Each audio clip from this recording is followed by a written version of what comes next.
इधर जंग रुकी भी नहीं और उधर ट्रंप ने नुकसान की भरपाई करने के लिए यूक्रेन पर दबाव बनाना शुरू कर दिया।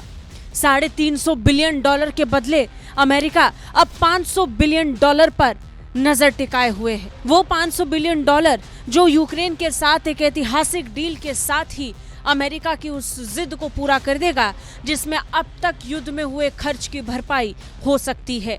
लंबे वक्त से ट्रंप यूक्रेन के राष्ट्रपति ज़ेलेंस्की पर अलग अलग तरह के दबाव बना रहे हैं। बयानों से लेकर अब तक एक्शन तक कई ऐसी बातों का जिक्र ट्रंप कर चुके हैं जिसके बाद ज़ेलेंस्की आखिरकार उस सौदे को मंजूर करने के लिए तैयार हैं जो पूरे यूक्रेन को खाली कर सकता है। रूस और यूक्रेन के युद्ध में इस समय यूक्रेन अपना सब कुछ लगा चुका है, लेकिन बावजूद इसके अमेरिका की नजर यूक्रेन के खनिज भंडार पर है जिसकी मदद से वो $500 अरब कमा सकता है। राष्ट्रपति डोनाल्ड ट्रंप पिछले कई दिनों से इसी डील को लेकर दबाव व्लादिमीर ज़ेलेंस्की पर बना रहे थे। अब खबर है कि व्लादिमीर ज़ेलेंस्की जल्द अमेरिका पहुंचने वाले हैं। इसी डील को पक्का करने के लिए ज़ेलेंस्की अमेरिका में होंगे। ज़ेलेंस्की की ये यात्रा कई मायनों में अहम मानी जा रही है क्योंकि उनकी ये यात्रा ऐसे वक्त पर हो रही है जब मिनरल डील को लेकर अमेरिका दबाव बना रहा है। यूक्रेन को उम्मीद है कि इस डील के बाद उसे अमेरिका की सुरक्षा गारंटी मिल जाएगी।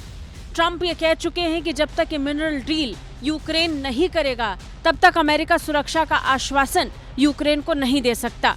अब मिनरल डील पर बने दबाव के बीच ज़ेलेंस्की अमेरिका पहुंच रहे हैं। सूत्रों का मानना है कि इसी मिनरल डील को लेकर दोनों के बीच कुछ फाइनल हो सकता है। खबर है कि व्लादिमीर ज़ेलेंस्की 28 फरवरी को अमेरिका पहुंच सकते हैं। राष्ट्रपति ट्रंप ने इस मौके पर मीडिया से बातचीत में कहा कि अगर यूक्रेन में संघर्ष को समाप्त करने के लिए समझौता हो जाता है तो वहां पीस कीपिंग फोर्स की भी जरूरत होगी।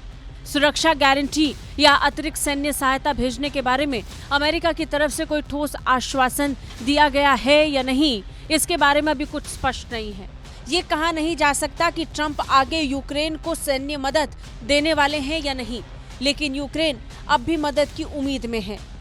एक तरफ सऊदी अरब में अमेरिकी और रूसी टीम के बीच हुई मुलाकात की वो तस्वीर है जिसमें युद्ध को खत्म करने की बात कही गई, और फिर एक तस्वीर संयुक्त राष्ट्र सुरक्षा परिषद से आई जहां पर रूस और यूक्रेन ने युद्ध को तत्काल खत्म करने के लिए एक साथ एक पक्ष में वोट किया। वोटिंग प्रक्रिया के बीच यूक्रेन पर अब लगातार खतरा मंडरा रहा है।